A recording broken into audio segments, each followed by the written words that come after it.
ஒரு பாலியல் ரீதியாக பிரச்சனை, அந்த பிள்ளைய வந்து ஒரு கம்ப்ளைண்ட் கொடுக்குறான்னா வேண்டாம், குடும்பமான கப்பலில் ஏறிடும், இங்கே ட்ரெயினில் ஏறிடும், இங்கே ஃப்ளைட்டில் ஏறும்.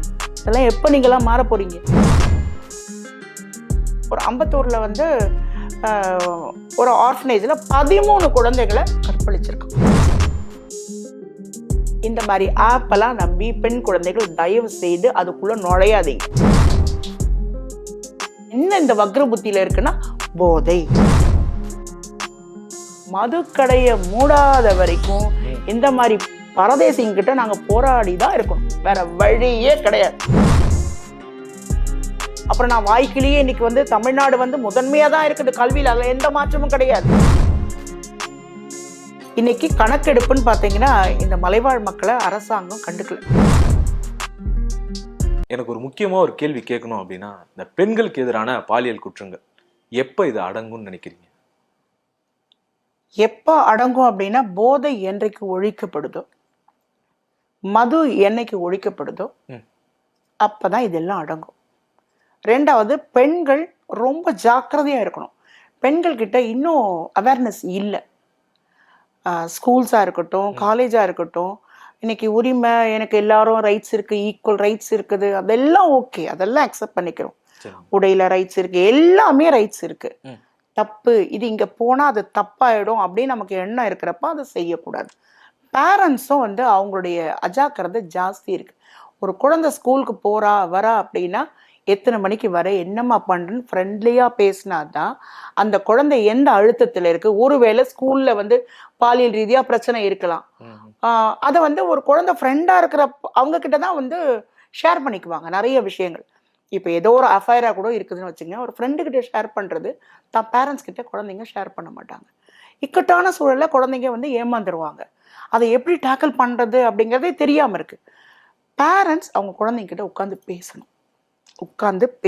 பேசிட்டு என்ன பிரச்சனையா இருந்தாலும் பார்த்துக்கலாம். ஒரு பாலியல் ரீதியா பிரச்சனை, அந்த பிள்ளைய வந்து ஒரு கம்ப்ளைண்ட் கொடுக்குறான்னா வேண்டாம், குடும்பமான கப்பலில் ஏறிடும், இங்கே ட்ரெயினில் ஏறிடும், இங்கே ஃப்ளைட்டில் ஏறும். அதெல்லாம் எப்போ நீங்களாம் மாற போறீங்க? இதெல்லாம் மாற்றிக்கணும், பேரண்ட்ஸ் மாற்றிக்கணும். ஒருத்தன் தப்பு பண்ணுறானா, ஒரு குற்றவாளியை நம்ம தப்பிக்க வைக்கக்கூடாது.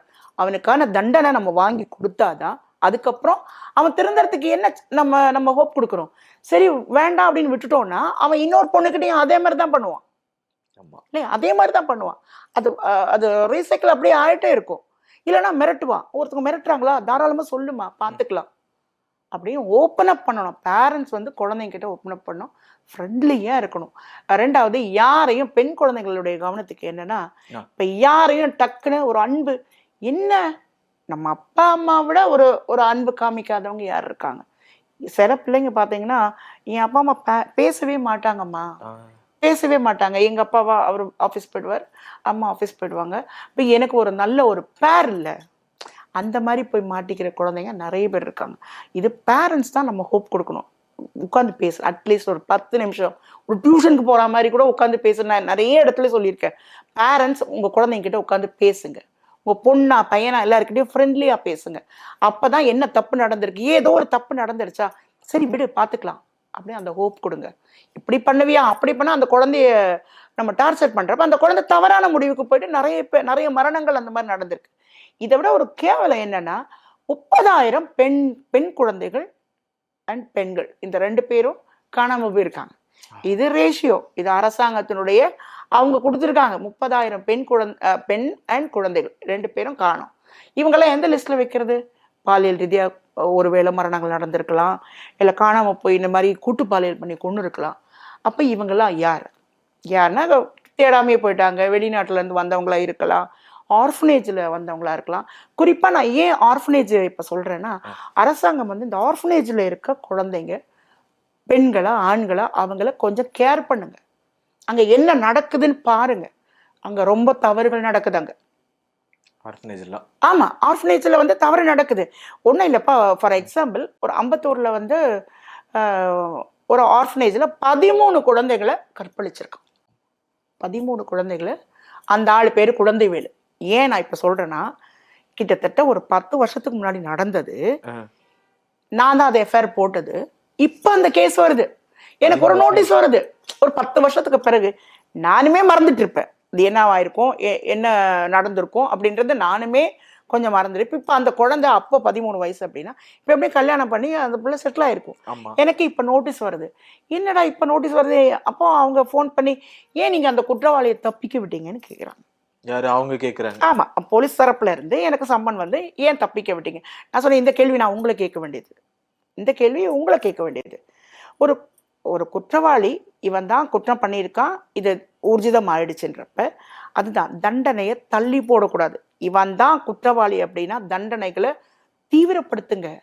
நம்ம வீட்டு குழந்தை யாரோ குழந்தையா நினைச்சிங்கன்னா அது அப்படிதான். அப்படிதான் இருக்கும். நம்ம வீட்டு குழந்தைங்க 13 வயசு குழந்தைங்கப்பா. ஒரு முட்டைக்கு ஆசைப்பட்டு அந்த குழந்தைங்களுக்கு தப்புன்னு தெரியல. நம்ம ஓனரு, நம்ம அப்பான்னு வேற கூப்பிட வச்சிருக்கான் அவன். அப்போ இவ்வளோ தப்புகள் ரொட்டீனா நடக்குதுங்கிறப்ப அந்த குழந்தைங்களுக்கு யாரும் கேட்கறதுக்கு ஆள் இல்லை. இதே நம்ம வீட்டில் இருக்கிற பிள்ளைங்களாவது நம்ம கேட்காம இருப்போமா? கேட்கறதுக்கு ஆள் இல்லை. அதனால அரசாங்கம் தயவு செய்து இந்த ஆர்ஃபனேஜஸ் மேல இலவசமா, எந்த ஆர்ஃபனேஜா இருந்தாலும் சரி, அது எந்த அட்மின்ல நடந்தாலும் சரி, இந்த ஆர்ஃபனேஜ் மேல தயவு செய்து தனி கவனம் வைங்க. நிறைய குழந்தைங்க மிஸ்ஸிங், நிறைய வயசானவங்க மிஸ்ஸிங். அவங்க எங்க போனாங்க, ஏது போனாங்க, இது வந்து ஏன்னா அவங்க உங்க அண்டர்டேக்கிங்ல தானே இருக்கிறாங்க. அதனால அரசாங்கம் இந்த குறிப்பாக நான் இந்த குழந்தைங்களுக்கு வந்து அவங்களுக்கு கேர் பண்ணுறதுக்கு யாரும் இல்லை. அவங்க உங்களை நம்பி வாழ்றவங்க, அரசாங்கத்தை நம்பி வாழ்றவங்க. ஸோ அந்த குழந்தைங்களுக்கு நிறைய பாலியல் ரீதியான பிரச்சனை இருக்கு. ஏன்னா யாரும் கேட்க மாட்டாங்கன்ற ஒரே விஷயம். அதனால அரசாங்கம் இதுல முழு கவனம் செலுத்தணும் அப்படின்றத. சரி, இப்போ பேசும்போது சொன்னீங்க பெண்களுக்கு எந்த இடத்துல போகணும் வரணும் இது எல்லாத்தையும் சொல்லி கொடுக்கணும், பேரண்ட்ஸ் கூட இருந்து பார்க்கணும். இன்னைக்கு இருக்கிற பேரண்டிங் முறையோ இல்ல அவங்க பொருளாதார தேவையோ என்ன பண்ணுதுன்னா அவங்க கூடவே இருக்க விடாம பண்ணுது. இப்ப இதை தாண்டி அவங்களுக்கு ஏதாச்சும் பண்ணணும் அப்படின்னா பேரண்ட்ஸை தாண்டி டீச்சர்ஸ் இவங்கெல்லாம் உள்ள வரலாம். அவங்க ஸ்கூல்ல என்ன மாதிரியான பாதுகாப்பு கொடுக்கலாம்னு நினைக்கிறீங்க? இல்ல, அது இன்னொன்னு. இப்ப இது ஓகே, இதுக்கு முன்னாடி இன்னொன்னு சொல்லிடுறேன். ஃப்ரெண்ட் ஆப்னு ஒன்று வந்திருக்கு, சரிங்களா? அதை பத்தி நான் முக்கியமா பேசி ஆகணும். அதில் ஆடு பணம் சம்பாதிக்கணுமா, வாங்க ஃப்ரெண்ட் ஆப். உங்களுக்கு இவ்வளோ வேணுமா, நான் ஃப்ரெண்ட் ஆப்பில் பேசுனா எனக்கு காசு வருது. சரி, என்னதான் இருக்குதுன்னு சொல்லிட்டு என் ஃப்ரெண்டு அவங்க யூஸ் பண்ணியிருந்தப்போ அங்கே இருந்து ரொட்டீனாக கேட்குறேன். அதில் ஒருத்தன் சொல்கிறான், நான் அந்த பொண்ணை லவ் பண்ணேன், என்னை ஏமாத்திட்டு போயிடுச்சு, 2 லட்ச ரூபா ஏமாத்திட்டு. சரி, நிறைய பாலியல் ரீதியான பிரச்சனைகள் அங்கே இருக்கு. இந்த மாதிரி ஆப்பெல்லாம் நம்பி பெண் குழந்தைகள் தயவு செய்து அதுக்குள்ள நுழையாதீங்க. நிறைய ஆப்ஸ் வந்து உங்களுக்கு ஆபத்தை தான் உண்டாக்கும். ஆபத்துன்னு அதுக்கு தெரியும், அவங்களுக்கு தெரியும். அதுல அவன் உஷாரா என்ன பண்ணிட்டு இருப்பான், இதற்கு பொறுப்பு, இது வந்து இது தவறு, ஆனா இதை பாத்துக்கிறது உங்களுடைய பொறுப்பு அப்படின்னு. ஆமா, இதை நீங்க ஏத்துக்கணும் அப்படின்றான். அப்ப அவன் என்ன பண்றான், அவனுக்கு தேவை வருமானம். நமக்கு நல்லதா கெட்டதா இன்னும் ஏமாந்துக்கிட்டு தான் இருக்கும். இன்னும் பெண் குழந்தைகள், பொதுவா பெண்கள் ஏமாந்துக்கிட்டு தான் இருக்கீங்க. இந்த பாசம், அது இது லொட்டு லொசுக்குன்னு இதெல்லாம் பார்த்து நிறைய விஷயங்கள் நீங்க பாக்குறீங்க. பணம் அதே மாதிரி ஒரு 2 பொருள் வாங்கினா ஒரு பொருள் இலவசம். அந்த ஒரு பொருள் என்னவா இருக்கும்ன்றது இன்னுமே வீட்டுல இருக்கக்கூடிய பெண்கள் கூட இன்னும் ஏமாந்து தான் போறாங்க. ஆமா, இல்லைங்களா? அழகா வந்து கண்ணாடி இது ஸ்டவ் உங்களுக்கு 1000 ரூபாய்க்கு தரோம் அப்படின்றான். அவன் இப்படி திரும்பி போறதுன்னா பட்டுன்னு அடைஞ்சிருது. இதெல்லாம் இன்னும் ஏமாறக்கூடாது. அனலைஸ் பண்ணுங்க. ஒரு இலவசமா வருது, ஒரு பொருள் இலவசம் கொடுக்குறோன்னா அதுல ஏதோ ஒன்று தப்பு இருக்கும். ஒரிஜினல்ல வாங்குங்க, அதுல எந்த இதுவும் கிடையாது. இந்த ஃப்ரெண்ட் ஆப்ல இவ்வளோ ஒஸ்ட் எல்லாம் நடக்குது. நாட் ஓன்லி ஃப்ரெண்ட் ஆப், இந்த மாதிரி நிறைய ஆப் எல்லாம் இருக்கு. அதுல வந்து குழந்தைகள் பர்சனலாவே பாதிக்கப்படுறாங்க. குழந்தைங்களை வந்து நேக்கடா போட்டோ எடுக்க சொல்றது, காசு உங்களுக்கு வரும், நீங்க வீடியோல பேசினா இவ்வளோ வரும், ஆடியோல பேசினா இவ்வளோ வரும், குரூப்பா பேசினா இவ்வளோ வரும். பணத்துக்காக அப்புறம் நாளைக்கு கஷ்டம் அனுபவிக்க போறது பெண்கள் மட்டும்தான். முள்ளு மேல சேலை பட்டாலும் சேலை மேல முள்ளு பட்டாலும் சேலைக்கு தான் நஷ்டமே கண்டி முள்ளுக்கு நஷ்டமே கிடையாது. அதனால பெண்கள் ரொம்ப அவேரா இருக்கணும். இப்போ பெண்கள் அவேர்னஸா இருக்கணும் எல்லாம் ஓகே. ஆனா ஆண்கள் இதுல பாதிக்கப்பட்டவங்களும் இருக்காங்கல்ல. ஆண்களா நிறைய பெண்கள் ஆண்கள் பாலியல் ரீதியா பாதிக்கப்பட்டு ஏதாச்சும் வந்திருக்காங்களா? நிறைய பேர் இருக்கு. நான் என்ன சொல்றேன், சட்டம் எல்லாருக்கும் ஒண்ணுதான்ப்பா. ஆண்கள் பாதிக்கப்பட்டாலும் வாங்க, ஓப்பன் அப் பண்ணுங்க, வெளியே வாங்க. நீங்களா சொல்லிடுறீங்க, நாங்களாம் சொல்ல முடியுது, ஏன் பயந்து போயிருக்கீங்க? வெளியே வாங்க. உங்களுக்கு தப்பு நடந்திருக்கா? உண்மை, இன்னைக்கு ஆண்களுமே வந்து ஆண் குழந்தைங்களுக்குமே பாதுகாப்பு இல்லை. பாலியல் ரீதியா தொல்லை வந்து அவங்களுக்கு இருக்கு. இது மறைமுகமா இல்லை, டைரக்டாவே சொல்றேன் நான். பாலியல் ரீதியா 100% ஆண் குழந்தைகளுக்கு, அதுவும் கோயம்புத்தூர்ல ஒரு இஷ்யூ வந்துச்சு. குழந்தை 6வது படிக்கிற குழந்தை அண்ணான்னு கூட சுத்திக்கிட்டு இருந்தா அந்த முள்புதர்ல போயிட்டு அந்த குழந்தைய நாசம் பண்ணியிருக்கான். இத்தனைக்கும் ஆண் அப்போ இதுல இந்த என்ன இந்த வக்ர புத்தியில இருக்குன்னா போதை, போதை. மது, எல்லாத்துக்கும் பேஸ் வந்து போதை தான். அவன் தன் நிலையை மாத்துறான் அப்படிங்கிறப்ப அங்க ஏதோ ஒண்ணு இருக்குதுன்றது தான் அர்த்தம். தண்ணி அடிச்சுட்டு ஸ்மெல் வந்தாதான் ஒரு குடிநிலை. இன்னைக்கு ஸ்மெல்லே வராம சிகரெட் அடிக்கிறானுங்க. ஃபர்ஸ்ட்லாம் வந்து சிகரெட் அடிச்சிருக்கியா அப்படின்னு சொல்லிட்டு அங்க வரப்பவே இங்க ஸ்மெல் அடிக்கும். இப்ப அதெல்லாம் கிடையாது. இங்கே தெரியும். ஆமா, இப்ப என்னன்னா அதுல வேற ஃபிளேவர் வந்திருக்கு. பழத்தினுடைய ஃபிளேவர்ன்றப்ப நம்ம என்ன பண்ணுவோம், அடா இது என்ன ஸ்மெல், என்ன நல்ல ஸ்மெல் தானே. ஏன் நானே ரொம்ப நாள் கழிச்சு ஓ இதெல்லாம் இருக்கா இந்த போதைன்னு போறப்ப அதெல்லாம் எடுக்கிற அப்ப இந்த மாதிரி சிகரெட் வந்திருக்கு, இந்த ஸ்மெல்லே இல்லாம போதை அப்படிங்கிறப்போ அரசாங்கம் ஏன் இவ்வளோ ஒரு அஜாக்கிரதையா இருக்குதுன்றது எனக்கு தெரியல. ஆனா அரசாங்கம் ஸ்ட்ராங்கா முன்னெடுத்தாங்கன்னா இதை ஒழிக்க முடியும். அதே போல மதுக்கடையை மூடாத வரைக்கும் இந்த மாதிரி பரதேசிங்கிட்ட நாங்க போராடி தான் இருக்கணும், வேற வழியே கிடையாது. நீங்க மதுவை மூடுறன்றீங்க, ஓட்ட போட்டோம், மதுவை வந்து ஒழிக்க போறோம், நீங்க ஓட்ட போட்டோம். இதுக்கு முன்னாடி இருந்தோம் நாங்க ஒழிச்சிருவோம், நாங்க வந்தா ஒழிச்சிருவோம். அவங்க அரசியல்ல இருந்தப்போ, ஏடிஎம்கே அரசியல்ல இருந்தப்போ நாங்க வந்தா இந்த மதுக்கடையே நீ வந்து இந்த கொரோனா டைம்ல திறந்து வச்சிருக்கன்னு நீங்க ஆர்கியூ பண்ணீங்க. நானும் ஆர்கியூ பண்ணேன், ஏன் திறந்து வச்சிருக்கிற அப்படின்னு. சரி இவங்க வந்தா அதெல்லாம் முடிஞ்சிரும், இவங்க வந்தோம் மறுபடியும் பழைய குருடி கதவை திருடின்னு ஆயிடுச்சு. இன்னைக்கு பல கிராமங்கள்ல பாத்தீங்கன்னா விதவைகள் மட்டும்தான் இந்த கொடுக்குற அந்த 1000 ரூபாய் கொடுக்குறாங்களோ, இந்த 1000 ரூபாய்க்காக இன்னைக்கு அலையக்கூடிய எத்தனையோ ஆண்கள் அந்த 1000 ரூபாய் அந்த பெண்களுக்கு போய் சேருதா? இல்ல. நான் என்ன சொல்றேன், இந்த 1000 ரூபாய் விஷயம் கூட விடுங்க, சுய தொழில், பெண்கள் வந்து சுயமா தொழில் செய்ய ஆரம்பிங்க. அரசாங்கம் அதை வந்து நீங்க முன்வைங்க. இன்னொன்னு, ஒரு வில்லேஜ்ல இருக்கிறாங்கன்னா அவங்களுக்கு சுய தொழிலை பத்தி ஒரு அவேர்னஸ் கொடுக்கணும். இதை எப்படி இந்த லோன் இது பண்ணணும், எல்லாத்துக்குமே வந்து நீங்க ஓடிபி கொடுங்க, நீங்க ஸ்கேன் பண்ணுங்கன்னா அங்க போனே இல்லாத இடம்லாம் கூட இருக்கு. அந்த மாதிரி இடங்கள்ல அரசு போய் உங்களை சேவையை செய்யுங்க. அந்த மக்கள் இன்னுமே இதுக்கு முன்னாடி 1947 பார்த்ததை விட ஒஸ்டா இருக்கிறாங்கன்னு தான் என்னால் சொல்ல முடியும். மலை பிரதேசம்லாம் பார்த்தீங்கன்னா ரொம்ப மோசம். 25 கிலோமீட்டர் தன் தோல்ல சுமந்துக்கிட்டு ஒரு நோயாளியை சுமந்து கொண்டு வரக்கூடிய சூழல் இன்னைக்கு இருக்கு. ரொம்ப தூரம்லாம் இல்லைப்பா, இந்த திருவண்ணாமலையில் இருக்கக்கூடிய ஜவ்வாது மலைங்கிற கிராமம், அங்க கிட்டத்தட்ட 258 கிராமங்களுக்கு மேல இருக்கு.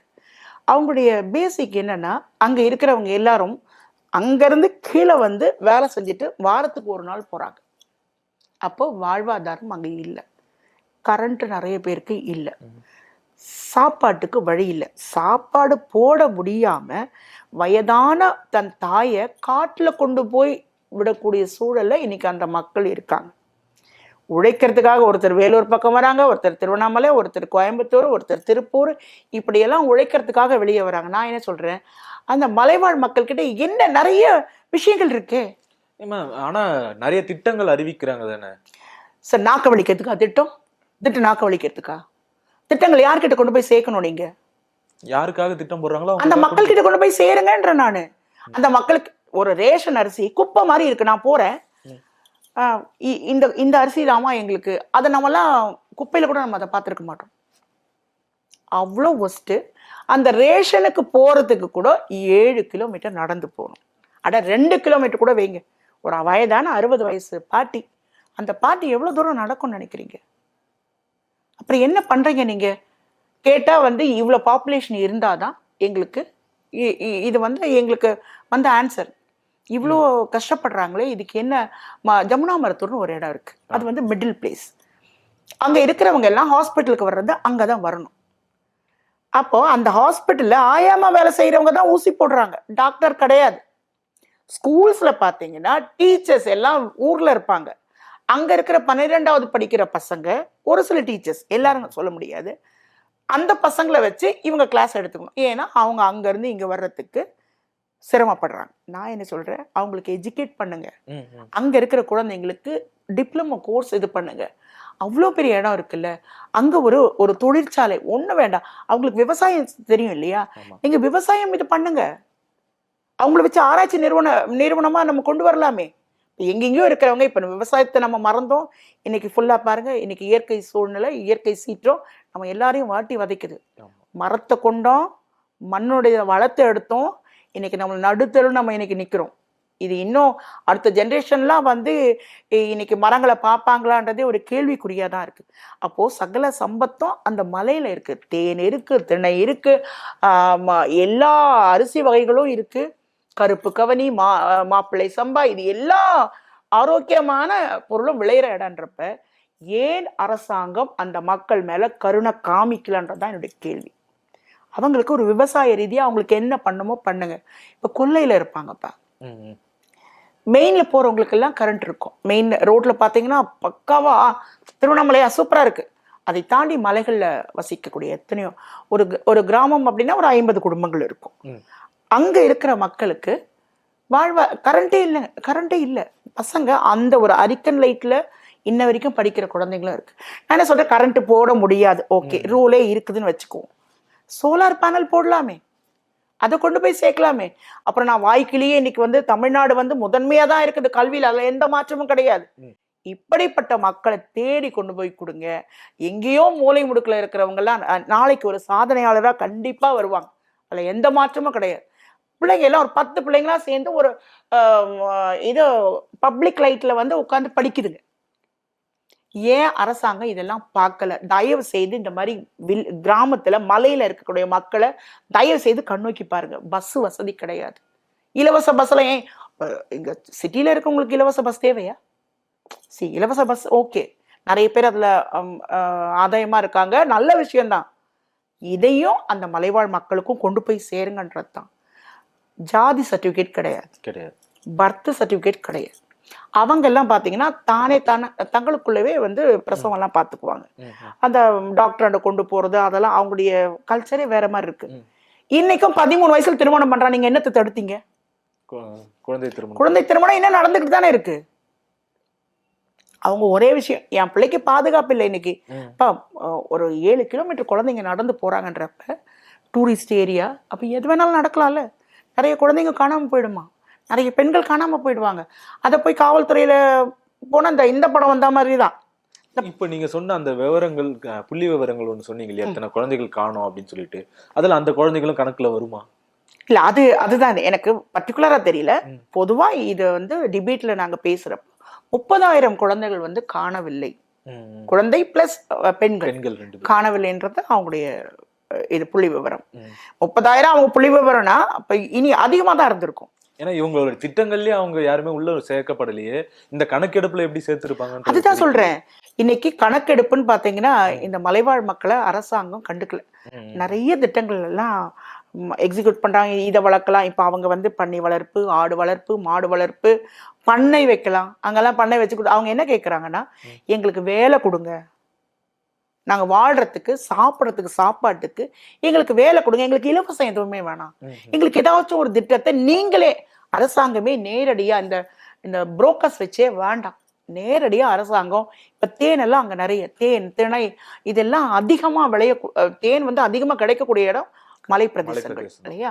இந்த திணை இதெல்லாம் விளையக்கூடிய இடம் அந்த மலை பிரதேசம். இதெல்லாம் ஆரோக்கியமான இது. நம்ம ஏன் வேற புரோக்கரிசம் பண்ணணும்? டைரக்டா அரசாங்கமே அதை கொள்முதல் பண்ணிக்கலாமே. அவங்க கேட்கறது வாழ்வாதாரம், அடிப்படை உரிமை இன்னைக்கு இல்ல. நாட் ஒன்லி ஜவ்வாது மலை, மலைவாழ் மக்கள் கிட்ட எல்லாம் நீங்க போய் கேட்டீங்கன்னா, கொல்லிமலை கொஞ்சம் தப்பிச்சிச்சு. சகாயம் ஐஏஎஸ் ஐயா அங்க போகலன்னா இன்னைக்கு அந்த கொல்லிமலையும் ஒரு கொஸ்டின் மார்க்கா தான் இருக்கும். இன்னைக்கு சாராயம் விற்கிறதுக்கும் சாராயம் பதுக்கி வைக்கிறதுக்கும் இன்னைக்கு அந்த மக்களை வந்து ஒரு டூலா யூஸ் பண்றாங்களே தவிர அது தவறு அப்படின்னு நீங்க அந்த மக்கள் பாத்தீங்கன்னா எல்லாருமே பேக்ரவுண்ட் வந்து ஒரு பொலிட்டிஷியன் இருப்பாங்க, அவங்களை எதிர்க்க முடியாது. எல்லாம் மிரட்டல், படத்துல காமிக்கிற மாதிரி இதெல்லாம் ஃபேக்ட், அது நடக்கிறது உண்மை. பெண்களை வந்து காசு கொடுக்க முடியலன்னா பெண்களை வந்து 4ஆம் தரமா 5ஆம் தரமா கல்யாணம் பண்ணிக்கிறான்.